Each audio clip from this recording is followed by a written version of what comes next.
오늘 리뷰하며 같이 이야기 나눠볼 책은 고미숙 작가님의 조선에서 백수로 살기입니다. 고미숙 작가님의 많은 책 중에서도 이 책을 고르게 된 이유는 보시다시피 제목이 독특해서 눈길을 끌었기 때문입니다. 이 책은 총 4장으로 구성되어 있으며 각 장은 우리가 직면한 현 시대의 작고 큰 문제들에 대해 솔직하게 이야기합니다. 그리고 연한 박지원의 삶의 태도를 알려주며 이를 본받아 이 문제들 앞에서 우리가 취해야 할 자세들을 알려주고 있습니다. 또한 각 장의 마지막 페이지에는 작가님이 지금 청년 세대에게 전하고 싶은 조언들로 구성되어 있습니다.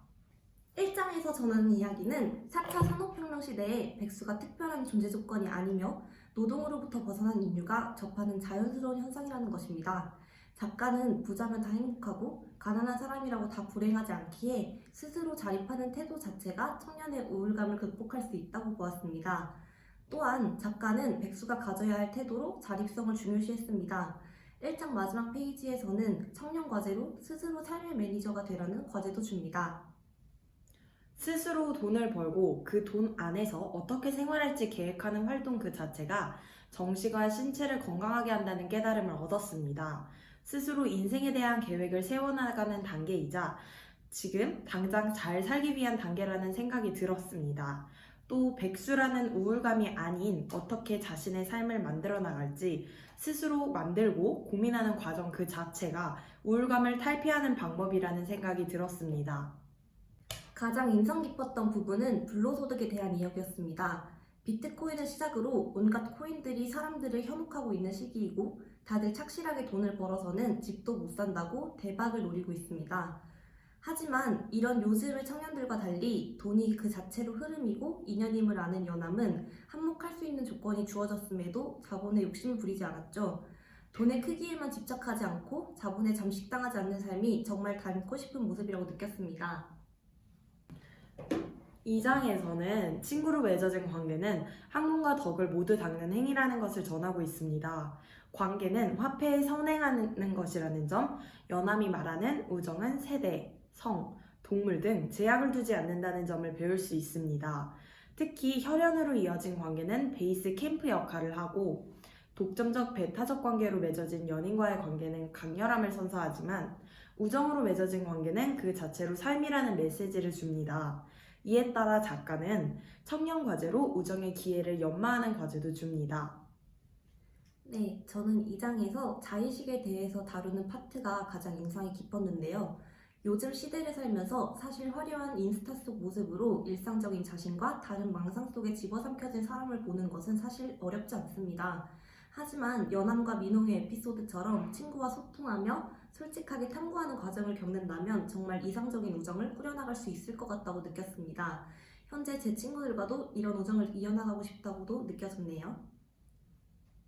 좋은 관계를 맺는 행위를 삶의 중심으로 두라는 메시지가 너무 와닿았습니다. 또 저는 혼자 하는 활동보다는 함께하는 활동을 좋아하고 그와 함께할 때 시너지가 더 좋았던 것 같습니다. 좋은 시너지를 주고받기 위해서는 우선 저 스스로 좋은 친구가 되어야겠다고 생각도 했고 이번 활동도 우정으로 이어진 친구 호정이와 함께 즐겁게 참여하고 있어서 행복합니다. 3장에서 전하는 이야기는 소유욕에서 벗어나 끝없는 자아를 찾으라는 것입니다. 이는 스스로에 대한 인정 욕구와 소유욕을 버리는 것부터 시작되는데요. 혼자 계속하기 어렵다면 함께하는 것도 방법입니다. 관찰하고 기록하며 여행하고 유랑해서 연암처럼 자신에 대해, 세상에 대해, 인생에 대해 질문을 던져보는 삶도 엿볼 수 있습니다. 작가가 장의 마지막에서 제시했듯 청년은 소유에 집착하지 않고 유쾌하게 노마디즘을 추구하는 것도 필요합니다. 나는 어떤 사람이야 라는 말은 충분히 자신을 알아보고 해야 하는 말인 것 같았습니다.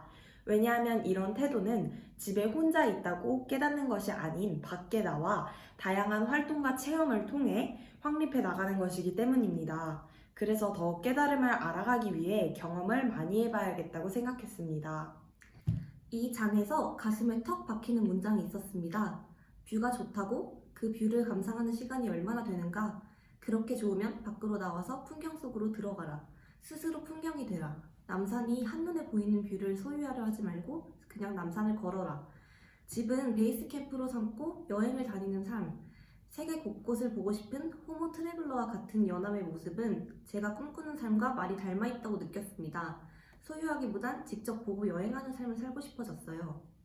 4장은 삶은 지혜의 연속이고 지혜는 우리가 태어나는 순간부터 죽는 순간까지 우리 곁에 있다는 것을 말해줍니다.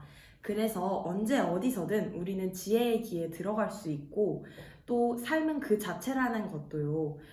독서의 중요성과 생명력 있는 글쓰기도 강조하며 지혜를 어떻게 직접적으로 체화할 수 있는지도 알 수 있었습니다. 작가님은 자신과 세계에 대해서 배우고 인생과 일상을 연결지어 지혜의 파동에 접속하는 것을 강조하고 있습니다. 연암에게 최고의 스승은 자연이었다는데 썩은 흙에서 버섯이 자라고 썩은 풀이 반딧불이 된다. 이 말을 통해 생명과 소멸, 생과 사가 맞물려 있다는 것을 알았으리라고 생각합니다. 연암과 같이 내 주변의 자연이 사계절을 어떻게 보내는지, 이 세상에서 어떻게 살아가는지만 생각해도 끊임없이 지혜를 쌓고 사유하는 사람이 될 수 있을 것 같습니다. 고등학교 때 저는 수능 공부만 끝나면 인생의 모든 공부는 끝나는 줄 알았습니다. 그러나 공부는 한순간만 하는 것이 아니라 삶의 순간마다 해야 하는 것임을 깨달았고 이런 공부들이 쌓이고 지혜가 되면서 지혜들이 연결되고 깨달음을 얻는 삶 그 자체라는 표현이 가장 멋있었던 것 같습니다. 이렇게 각 장의 순서대로 책의 내용과 각자의 감상을 이야기해봤습니다. 끝으로 이 시대를 방황하고 있는 청년들이 조선에서 백수로 살기 위해 나온 연암의 모습처럼 자립할 수 있고 좋은 우정을 나누고 소유에서 벗어나 자아를 찾고 끊임없이 지혜를 쌓는 삶의 자세를 취한다면 긍정적인 방향으로 나아갈 수 있지 않을까요? 네, 그리고 또 자신이 지금 백수인지 우울한지 돈이 없는지 등의 표면적인 것보다는 삶의 태도가 본질이라는 사실을 깨닫고 실천하는 자세가 중요한 것 같습니다. 지금까지 조선에서 백수로 살기를 리뷰한 금성원 신호정이었습니다.